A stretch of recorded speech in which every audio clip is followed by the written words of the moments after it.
Bueno, vamos a introducir entonces la materia de geometría proyectiva.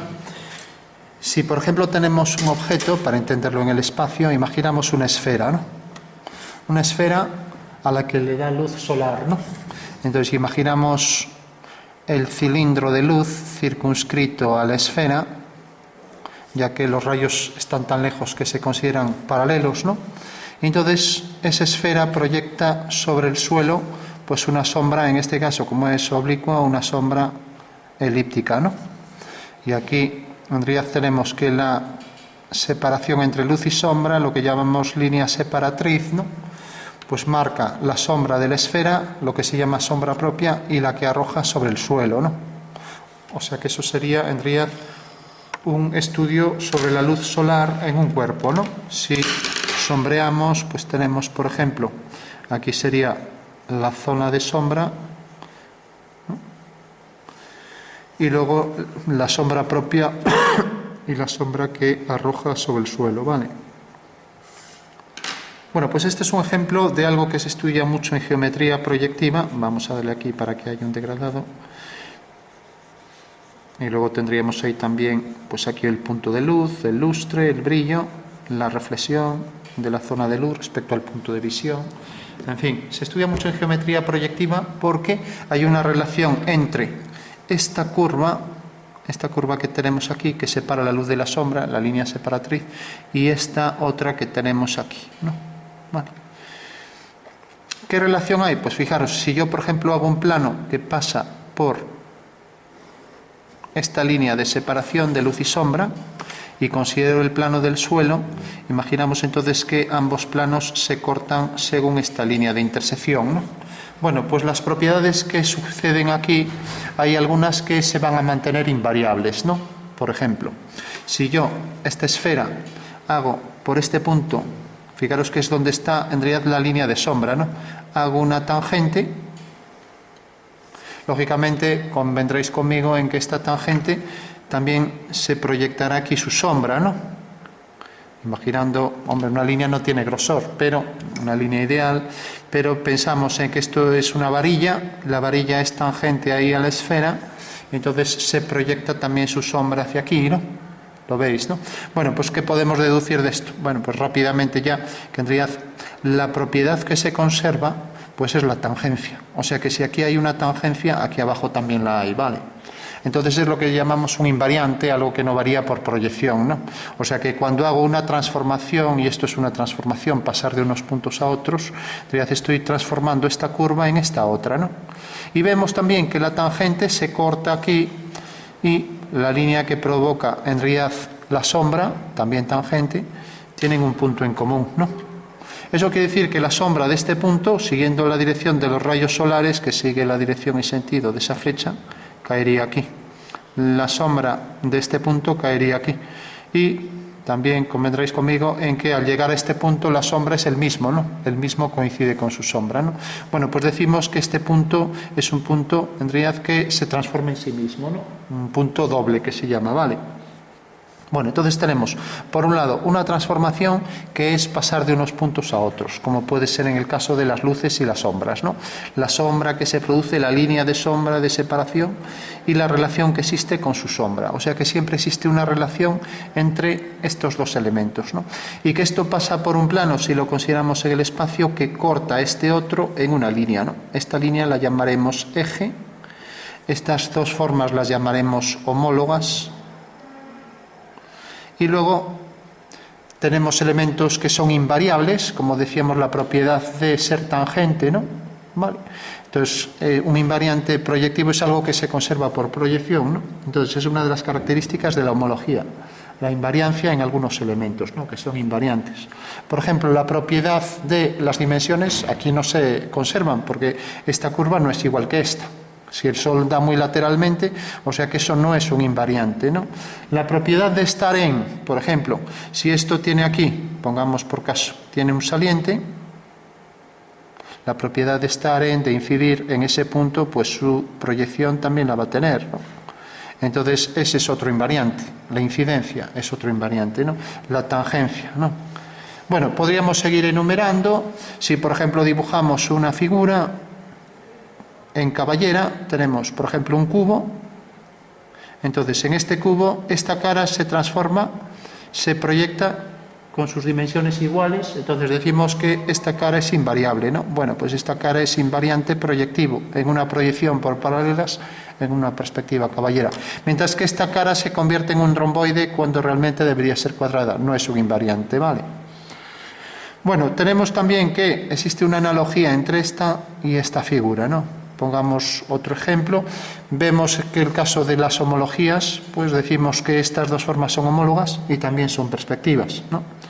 Pero también son perspectivas estos puntos y las rectas que transforman estos puntos en estos, mediante estas rectas, ¿no? Vamos a ver otro ejemplo y ya podemos dibujar este teorema, ¿no? Entonces, ahora podéis dibujar ya, y es uno de los teoremas principales de esta geometría. Entonces, dibujáis 3 líneas cualesquiera que pasen por un punto.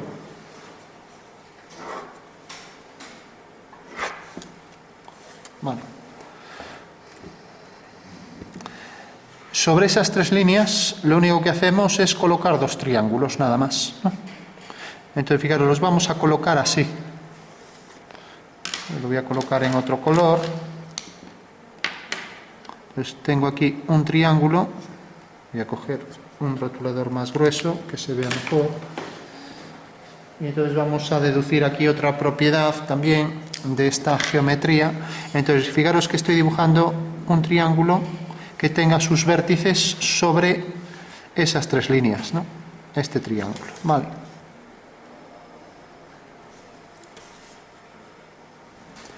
Y ahora hacéis otro triángulo que le pase exactamente lo mismo, que tenga los 3 vértices sobre esas 3 líneas. Fijaros que el triángulo que hagáis aquí lo vais a colocar así. Este viene hacia aquí. Pues esta línea lo vamos a colocar así para que no nos salga muy lejos, ¿vale? O sea que coloco aquí otro triángulo. Aquí otro triángulo con sus 3 lados, ¿vale?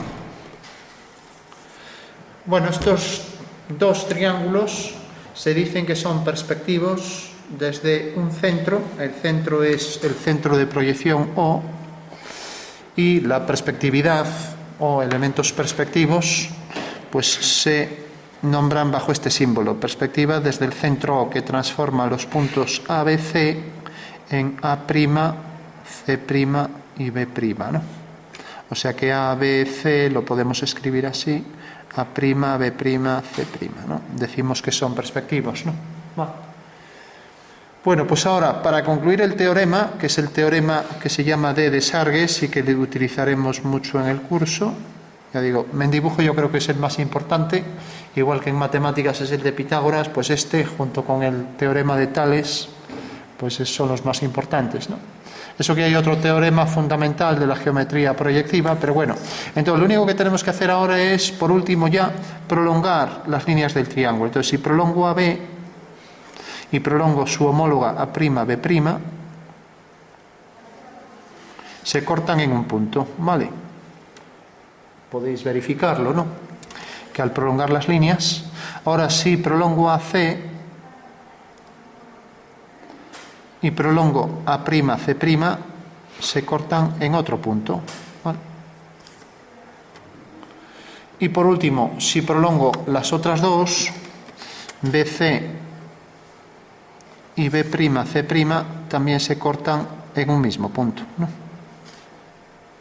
Bueno, pues verificaréis, milagro, que estos 3 puntos siempre están alineados, ¿vale? De acuerdo.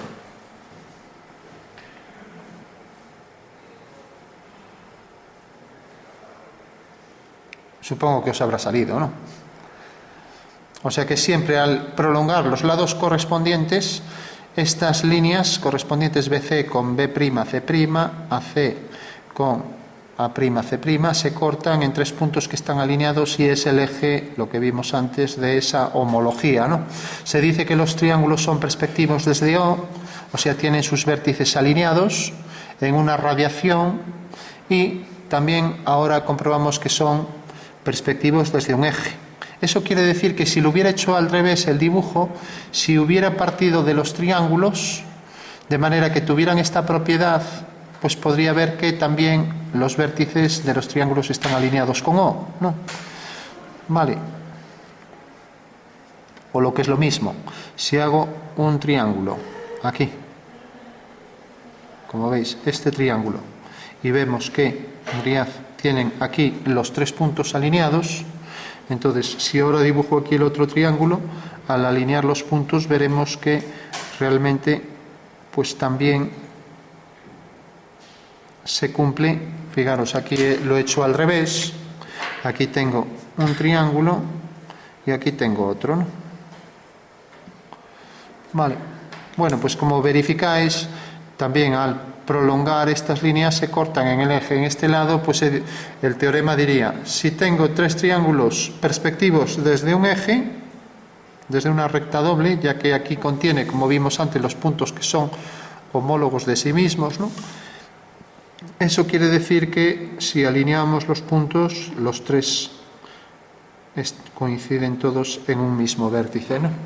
O sea, se dice que la recíproca es cierta, ¿vale? Entonces, teorema de Desargues. Si 2 triángulos tienen sus vértices alineados desde un punto, o sea, si son perspectivos desde O, lo son desde el eje, ¿vale? Si lo son centralmente, lo son axialmente, ¿vale? Bueno, y este teorema tiene una peculiaridad de todos los teoremas de geometría proyectiva, que también pueden ser tridimensionales, en mayor o menor medida, ¿no? Porque si cogemos el de Pappus puede ser tridimensional, pero con variantes, ¿no? Fijaros, esto, que es algo plano, yo puedo decir que esto es una pirámide, y que esta pirámide está cortada aquí por este plano, y ahora cortada aquí por otro plano.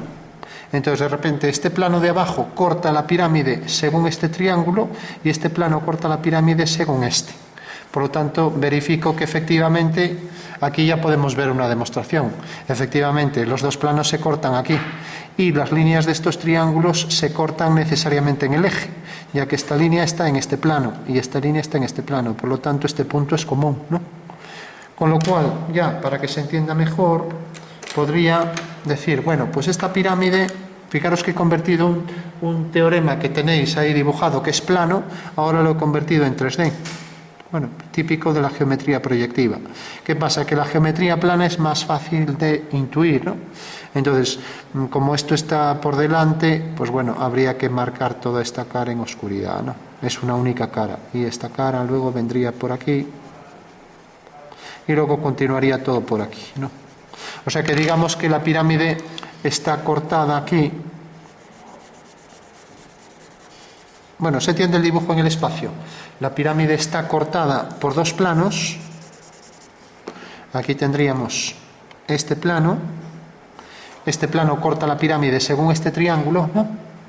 Este plano corta la pirámide según el triángulo rojo y vemos que efectivamente esta línea, como está en este plano, pues cortará en la intersección de los 2 planos, ya que los 2 planos se cortan, ¿no? Y esta también cortará en la intersección de los 2 planos. Y como estas 2 líneas están en un mismo plano, en este trapezoide, necesariamente este punto es único. Y si hacemos lo mismo con los otros 2, pues verificamos que efectivamente los 3 están alineados, ¿no? Bueno, eso nos demostraría el teorema de Desargues de una manera que lo hacemos en el espacio, ¿vale? De una manera tridimensional. ¿De acuerdo? Bueno, esto lo vamos a utilizar mucho, ¿por qué? Porque ya vimos cómo calcular cortes y secciones, ¿no? Bueno, pues esto es un ejemplo para calcular cortes y secciones, ¿no? Ya que en realidad sabemos que cuando tenemos una línea de corte de esta cara y tenemos esta otra con otro plano, pues las 2 se deben cortar en un mismo punto, ¿no? Entonces, fijaros que el sistema de la geometría proyectiva incorpora, aparte de cosas prácticas como el cálculo de sombras, pues incorpora 2 temas fundamentales que es el corte y la sección, ¿no? Corte y sección son claves en la geometría proyectiva, porque en este teorema tridimensional entendemos que este triángulo es una sección y este otro triángulo es otra sección de esa pirámide por 2 planos, ¿vale? Bueno, tenemos entonces el teorema de Desargues y tenemos otro teorema fundamental, que existe una proyectividad que transforma 3 puntos en otros 3 alineados, ¿no? ¿Qué es una proyectividad? Pues es hacer varias transformaciones perspectivas. Por ejemplo, si tengo aquí estos 3 puntos alineados con O, A, B, C, se transforman en estos 3, A', B' y C', ¿no? Bueno, pues estos 3 elementos y estos 3, o sea, A, B, C, se transforman en estos 3 y por tanto son perspectivos, porque lo hacen desde un punto. Si este punto lo mando al infinito, pues pasaría algo como esto, lo que pasaba con el Sol, ¿no? Algo como esto. Vale, o sea que esto va al infinito, por lo tanto son paralelas, o está al infinito, y esto es lo que llamamos una afinidad. Vale. De acuerdo. O sea que en realidad estas 3 líneas son paralelas y A, B, C se transforman en A', B' y C'. Vale. Bueno, por último, fijaros que estas 2 líneas se cortan en un punto y decíamos que podía ser un punto del eje si consideramos esto en 3D, o mismo considerándolo en el plano también podemos hacer un eje, ¿no? Bueno, pues si este eje lo mandamos al infinito, ¿qué pasará? Si cada vez se aleja más, estas líneas se abren y pasa algo como esto, ¿no? Entonces fijaros que este segmento es proporcional a este es a este, como este es a este, ¿no? Es lo que tenemos una homotecia. O sea que cuando el eje va al infinito, cuando es el eje el que va al infinito y el centro permanece aquí, pues nos queda una homotecia. O sea que todos estos elementos son en realidad partes de esta geometría proyectiva que estamos utilizando, ¿no? Si combinamos los dos, si el eje y O va al infinito, entonces esto va al infinito, son paralelas. Esta va al infinito, son paralelas. Bueno, pues tenemos una O en el infinito, eje en el infinito, y por tanto tenemos una homotecia afín o una identidad, ya que las figuras salen idénticas, ¿no? Vale. Bueno, pues esto sería una homotecia afín. Vale. O sea que combina la homotecia y combina la afinidad. Esto, cuando dibujamos figuras, lo utilizamos continuamente. Vamos a poner un ejemplo, ¿no? Imaginaros que ahora, ya sin saber lo que es una elipse, quiero dibujar una elipse teniendo en cuenta la homología. Bueno, pues como sé que una elipse es una proyección de una circunferencia, pues puedo dibujar una circunferencia, marcar la posición de sus ejes principales, 2 ejes ortogonales, encuadrarla dentro de un cuadrilátero, o sea, inscribirla dentro de un cuadrado, y ahora transformar esto en una forma homológica, ¿no? Entonces, si hacemos un cuadrilátero donde quiero inscribir la elipse, entonces un cuadrilátero, en este caso paralelogramo, aunque también podría no serlo, como va a ser paralelogramo y como invariante proyectivo tiene el paralelismo, ya que estas 2 líneas se van a transformar en estas 2, y por tanto es un invariable el paralelismo. Eso quiere decir que estamos en afinidad, ¿no? O sea, estamos en este caso, ¿no? Entonces yo puedo ahora hacer aquí una elipse transformada de esa circunferencia, ¿no? Fijaros que el centro viene a parar, esta es paralela a esta y a esta, el centro viene a parar aquí y por tanto ya tengo este triángulo, ¿no? Bueno, pues cualquier punto se transformará siguiendo la dirección de ese triángulo. O sea, la dirección y mediante triángulos semejantes, ¿no? Fijaros que este triángulo y este tienen los lados paralelos y proporcionales, ¿no? Entonces son en realidad homotéticos, ¿no? Entonces, ¿qué tenemos aquí? Que en realidad este punto se transforma en este. Ya tengo un punto de la elipse. Podría trazarlos todos por el mismo método. Hago aquí, por ejemplo, otro triángulo semejante a este. Fijaros que un triángulo semejante a ese tiene esta dirección, tiene esta dirección y tiene esta dirección.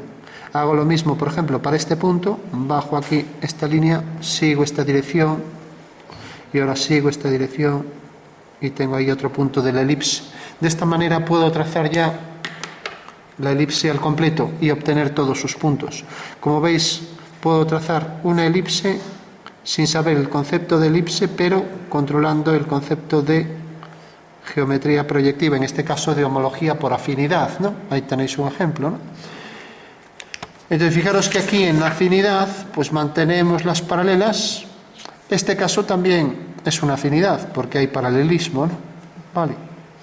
En una perspectiva que proyecta, como vimos esto, esta figura y la proyecta sobre un plano, de manera que esta cara sale así y luego estas caras salen así, tenemos ahí abajo sobre este plano una perspectiva caballera. Es una afinidad, ¿no? Porque está proyectando los rayos mediante líneas paralelas, ¿vale? Entonces, este punto vendría aquí abajo, ¿no? Entonces, esto de aquí arriba, realmente aquí se vería la cara anterior y esta sería la cara que se vería anteriormente, ¿no? Entonces, esto caería aquí, esto vendría por aquí, o sea que tendríamos ahí otra afinidad, ¿no? Bueno, o sea que la sonometría oblicua, en este caso proyección cilíndrica, es una afinidad también. O sea que en realidad todo lo que estamos viendo son afinidades, homologías, homotecias, que son estas relaciones, ¿no?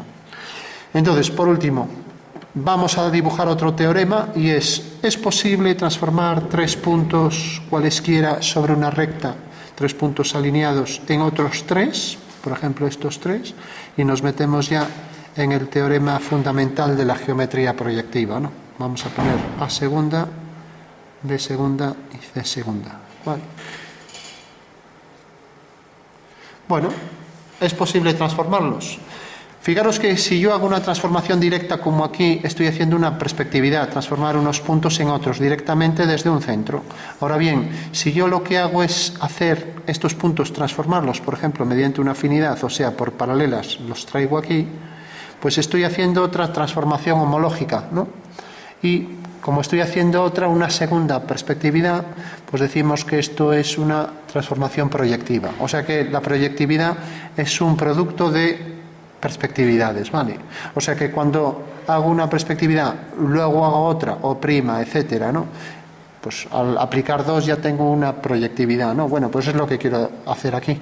Existe una proyectividad que transforma esto en esto. Bueno, pues entonces cojo, por ejemplo, alineo este punto y este, cojo un centro y alineo estos 2 puntos con ese centro, con el centro que llamo O, ¿vale? Con lo cual, si trazo una línea por aquí, una cualquiera, me corta aquí en 2 puntos y ahora puedo transformar este punto en este y este punto en este desde este centro y este punto en sí mismo, con lo cual tengo aquí 2 centros de proyección que transforman ABC en, vamos a poner A', B', C', y ahora estos 3 en estos 3, ¿vale?